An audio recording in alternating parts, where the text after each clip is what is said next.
I'm Dick Spotswood, government and politics columnist for the Marin Independent Journal.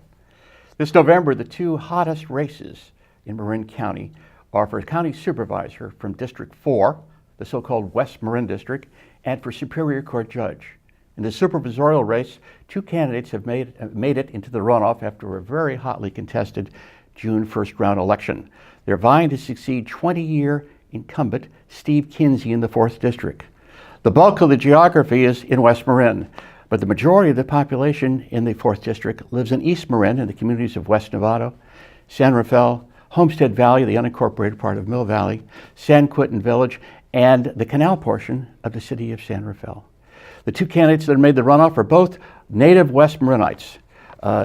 General contractor from Olema, elected member of the North Marin Water District Board for, I believe, 20 years, Dennis Rodoni, yep. 21 years, and from a family that's been famous in West Marin as a ranching family for years, the Grassi family, Dominic Grassi, a dairy rancher from West Novato, long active in community affairs in West Marin and in Marin County. Yep.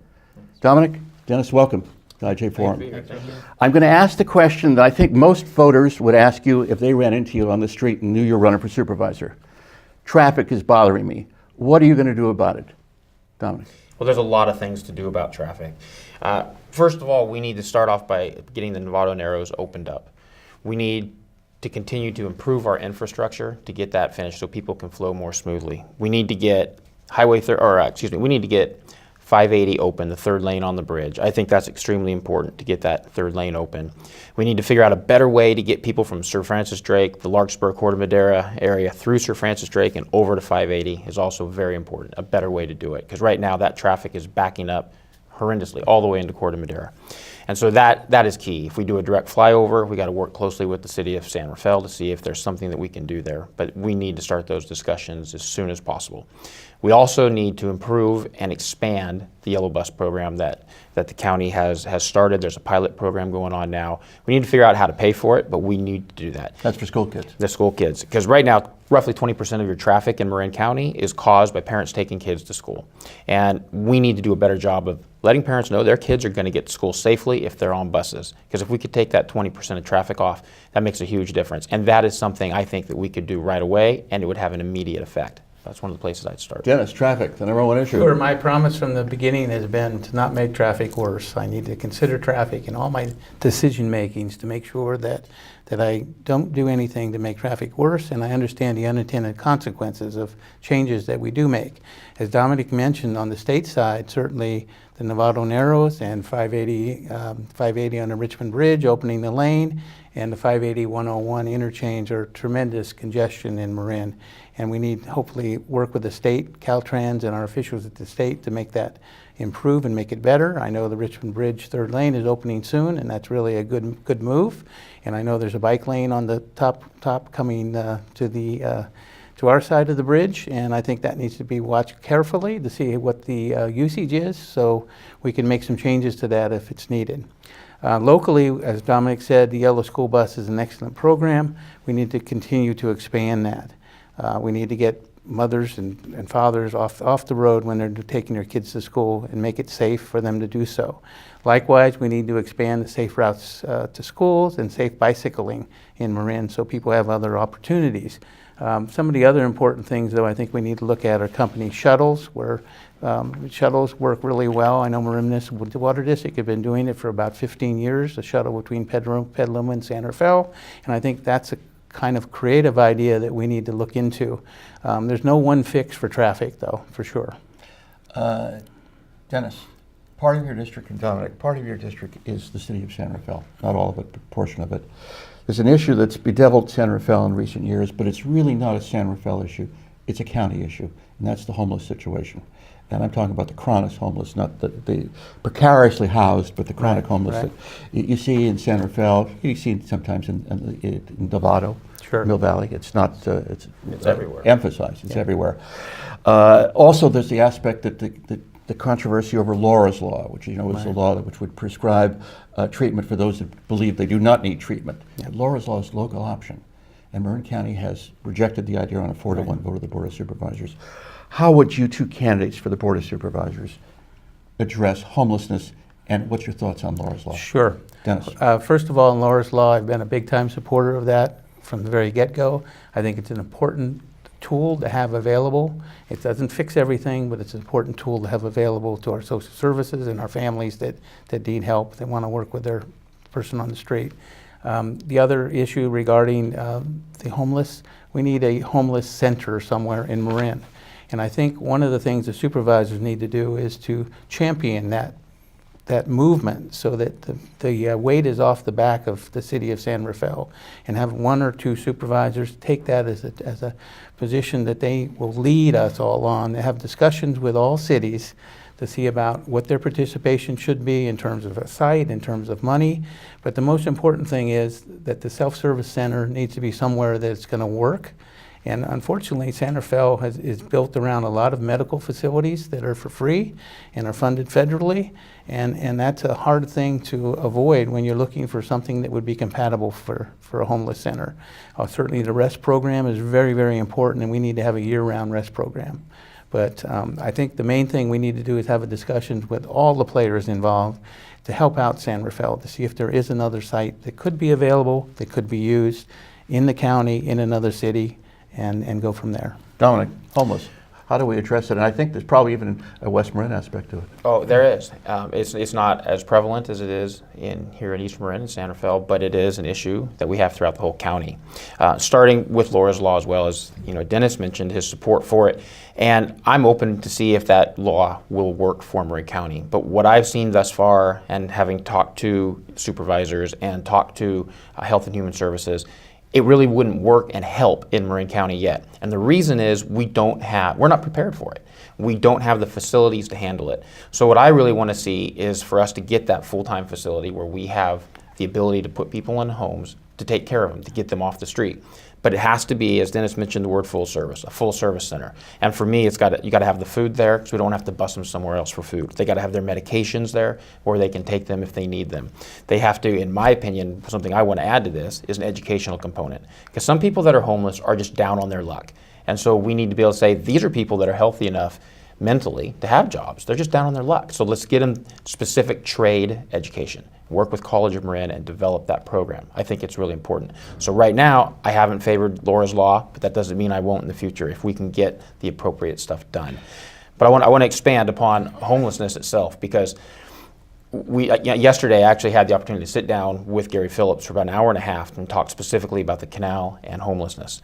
And homelessness, they have clearly taken the lead with all the great services that they provide down here. And the county needs to step up, I think, in a pretty big way. First and foremost, finding the right place for this center. And I think that San Rafael has said they'll look for a place to do one in San Rafael, but they don't want to have to house everybody. And so they're looking to the county to take another lead and say, okay, let's find another spot to do a separate home. So that way all the services aren't forced on San Rafael. So we might have to have two different places. And I think that's a very reasonable request from Gary, and we should be working together with him to find two spots. If he's willing to put one up in San Rafael, the rest of the city should be able to put some money up with the county to find another place to do some of the other services. Maybe we focus on the mental health down here because there are better medical facilities in this area. But if we had another facility where we could focus on the educational component, have food at both of them, you're not bussing them around. I think there's opportunities there, and the county needs to take a lead. The HOT program that they're running in San Rafael has been extremely effective, and that's another place the county, I think, needs to step in and have somebody as a paid county employee who's going to take over as a manager of that and make sure it's being run effectively. I'm going to follow up with both you fellows. Mayor Gareth Phillips has sat in this chair. We've had people from St. Vincent de Paul. I volunteer with St. Vincent de Paul sometimes, and I'm familiar with the operation. Everybody's searching for that location. Nobody can find the location. It's always in somebody else's proximity. How would you find? I'm not asking you to have the location. Yeah. Just briefly, how would you find that location? I think the first thing is every area needs to be on the table for discussion, because there are a lot of areas in Marin that could be suitable, and I think that needs to be vented at the discussion with everyone sitting at the table. And I think if that happens, then maybe calmer minds will come to a conclusion, well, this is suitable, this is not. And we're doing the same thing with many issues. The medical marijuana, they're having that same discussion about it. What is suitable, what isn't suitable. And I think that kind of discussion needs to take place around homelessness. The issue is not going away, it's getting worse. We now have working families that are poor and on the street. And that's an issue for all of Marin. You know, it's about wages in Marin are not high enough probably. It's about that equity in the sustainability discussion of environmental, economic, and equity. And we're missing the equity a lot in Marin, and we need to have those discussions too. Dominic, same question to you. What's the process? And I'm particularly concerned about the chronic homeless, folks with psychological and substance abuse problems. Right. Where do you find that location? Like I say, again, it's communication, and we have to get all the cities at the table sitting down talking about it. Dennis is absolutely right in that respect. We have to do that because it's not fair for us to put it on San Rafael. It wouldn't be fair, for the county to make that decision and force it on any city. We need to talk to all the cities, find out if they have locations available, and work to find the best place. When it comes to the mental health part, I do think San Rafael would probably be the right place for it because of what they have. Part of the problem there too is Marin General is truly our own mental health facility, and they only have 17 beds there to handle people, and that's just not enough. Right. We need to expand it. An issue that's West Marin, East Marin, every part of Marin, wildland fire. Yeah. Just very briefly, it's the greatest threat to life and property we have in this county, wildland fire. Are we doing the right thing now, and what additional would you do, just very briefly? Very briefly, I don't know that we're quite doing enough, but we are trying to prepare plans. Okay, we are looking at disaster preparedness. The different villages throughout West Marin are trying to create their own disaster preparedness, and specific to fire, but it could also be towards anything on the coast, a tsunami. You never know what's coming. So we have to have all those plans in effect, and they're working on them, which is a good step in the right direction. But you can really never be too prepared, in my opinion, when it comes especially to fire, because we have so much open and vast space in West Marin with all the parks, whether it's Golden Gate National Recreation Area, Point Reyes National Seashore, Mount Tam and the state park. There is a lot of fuel out there for fire. So we have to be as prepared as possible. I think we need a better educational program. Those of us that live in West Marin, we pay a fee. Basically, it's about $150 per dwelling on our ranches, and that is supposed to go into a fire prevention program through the state. Well, the state doesn't have a fire prevention program. Quite honestly, I think that our county should be going after those funds. We should sit down with our county fire and Jason Weber and say, hey, how can we go after these funds? Because the state's not using them the way they said they were going to. So that way we can get that money back to Marin and start working on a fire prevention program there. Dennis, you're actually a water district director. Yeah, water is part of the solution, I know, but well, it is, and we're doing a lot. Yeah, the Marin County's doing a lot, but is there anything different that we should be doing that we're not doing? We're doing a lot, but we can do a lot more, Dick. And certainly the buffer between our open space and our villages need to be increased and taken care of and managed yearly, and that's part of the puzzle. But having followed the Lake County fires, we're in a whole different era of fires now. And fires are more intense and more vicious and travel more quickly. And in fact, if you notice, they're talking about fires now in square miles. They're no longer talking about them in acres. And that's a sign of climate change and global warming. And that's the result of it, is more fiercer fires that are doing more destruction. So my goal in Marin as supervisor is to prepare our citizens to be able to get out safely if such an event takes place. And that could be any other natural disaster. But the biggest threat to life, I believe, in Marin is from a fire.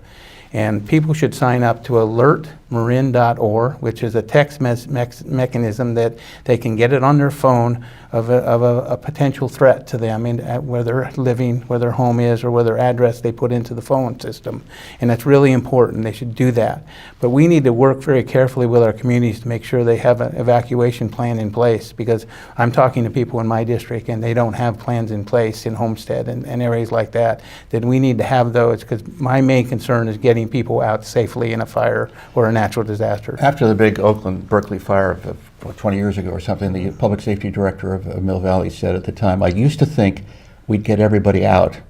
I'm not so sure anymore. Now, early decisions now are really the key. And in Lake County, when the Lower Lake fire hit, they sent out alerts for about a 100-mile radius, alerting people they might have to evacuate when that fire started, even though they were 10 miles away. And that's the kind of system we need in Marin, to alert people early. They just had a big fire at Fairfax Yeah. with the aerial bombers. Yeah. Are they close enough? Yeah, they're close. Those Yeah. fires are definitely close enough. Yeah. We're doing everything we can. Folks, the 4th District is very fortunate. It has two extremely well-qualified people who have lived in the district all their life, Dominic Rossi and Dennis Rodoni. Thank you both for coming to IJ Forums. This is obviously going to be a difficult and a close race for voters when you have two qualified candidates. It makes it fun to watch, Yeah. but it presents a quandary to pick which of two good candidates is our next county supervisor from the 4th District. Thank you, Dave. Thank you. Good. We'll Thank you. pause for a second and we'll be back with judicial candidates for the Marin County Superior Court. Welcome back to IJ Forum. I'm Dick Spotswood. One of the two big races in the Marin County ballot this November is for Superior Court Judge. After 12 years on the bench, Judge Faye DeOpel is retiring. It's an open seat. There was a wild primary with multiple candidates running for judge in June, and two individuals, both well qualified, came out top two in the top two race for judge. They're with us today. Sheila Litbrow is with us. She is a deputy county counsel for the County of Marin. County counsel is a civil lawyer that represents the county and related agencies. She's a Mill Valley resident and a graduate of the University of California Hastings School of Law in San Francisco. Sheila, welcome to IJ Forum. Thank you. It's such a pleasure. Thank you. Mike Ruffino is with us. Mike is a deputy public defender. Public defenders represent indigent clients in criminal cases here in the County of Marin and around California.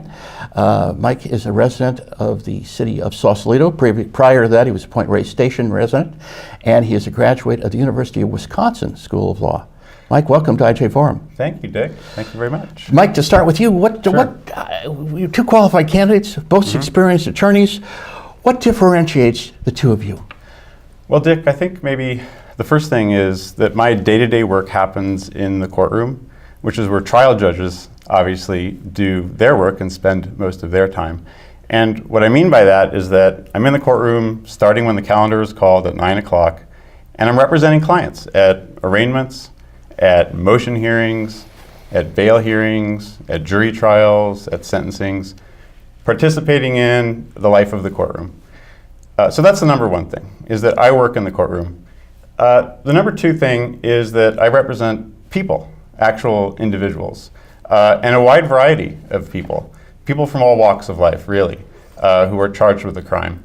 And my obligation as a public defender under the Sixth Amendment is to make sure that those people who I have to get to know and communicate with and gain the trust of, that their due process rights to justice are respected and that their constitutional rights are respected. Thirdly, I think maybe it's a personal kind of career choice thing. In 2001, I left a corporate law job where I had worked for about 5 years to go to the poorest county in California, Lake County, to work as a public defender. And ever since then, I've devoted my career to what I really found to be my legal calling, which was to represent people facing serious legal consequences. And I chose, in doing that, to apply my learning, my hard work, whatever skill I might have, to the benefit of people who are really the least advantaged in our legal system.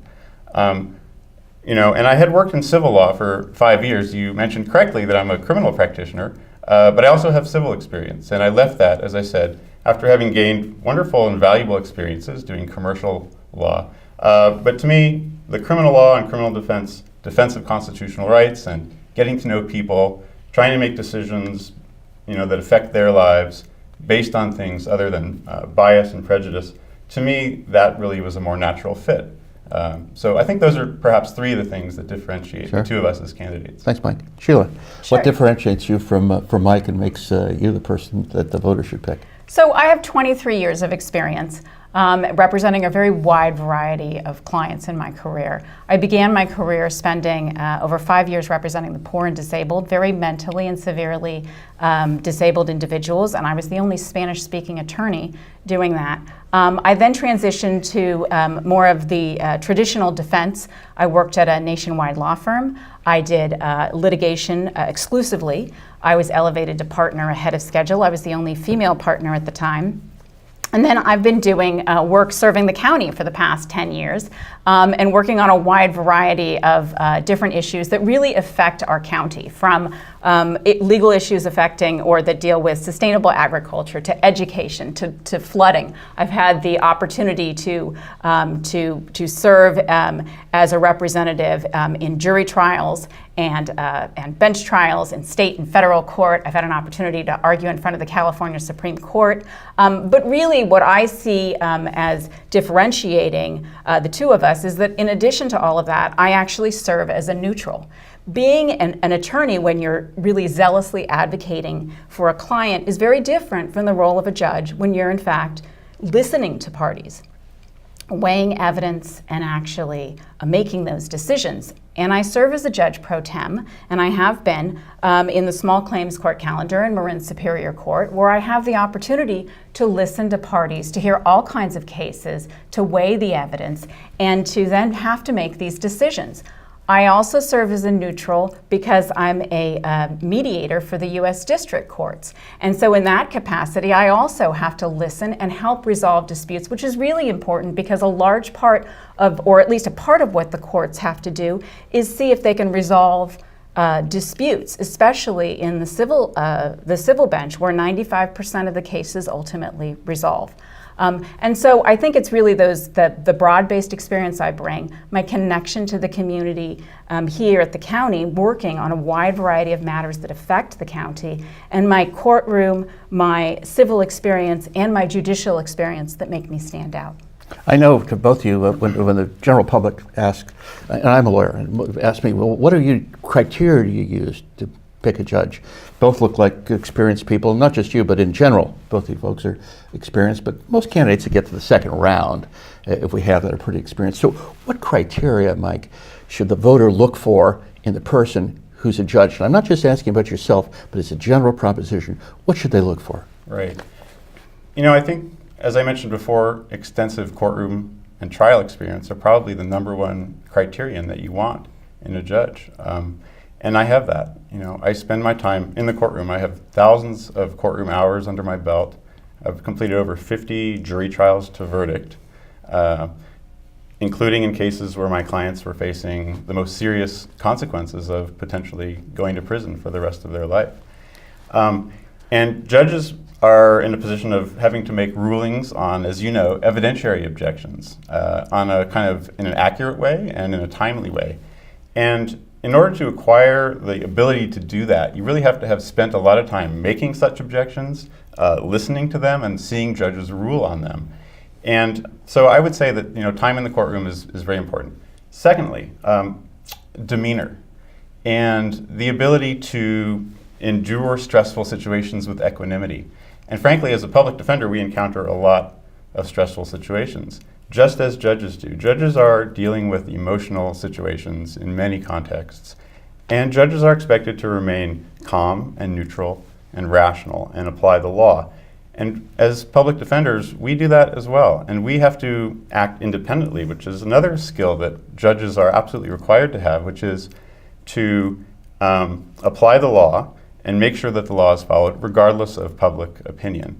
And frankly, as public defenders, we're often representing somebody who's not the most popular person in the room, and it's very important that we do our jobs and ensure that that person receives justice as required by the law, regardless of what participants in the case may want to happen, members of the public, and outside pressures. And judges, of course, need to do that as well. And having worked here in Marin County, I grew up in Marin. I went to Tam High, and I've worked in the public defender's office since for the past 13 years.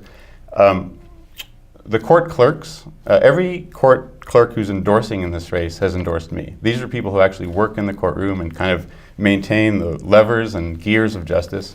The court reporters who are endorsing know me, and they're endorsing me. And the court interpreters, the language interpreters who have come to see how I interact with my clients, and the respect that I give to opposing counsel and the judges, those are the folks that have observed me in the courtroom and know and have confidence that I can do the job of being a judge. Sheila, same question, but what should the voters look for? You know, Sure. They're looking for something. They don't know. It's to them, it's television is their idea of a judge. Mike also mentioned judicial temperament. Right. How do you tell if a candidate really has judicial temperament, other than they look like you both do good on television? Sure.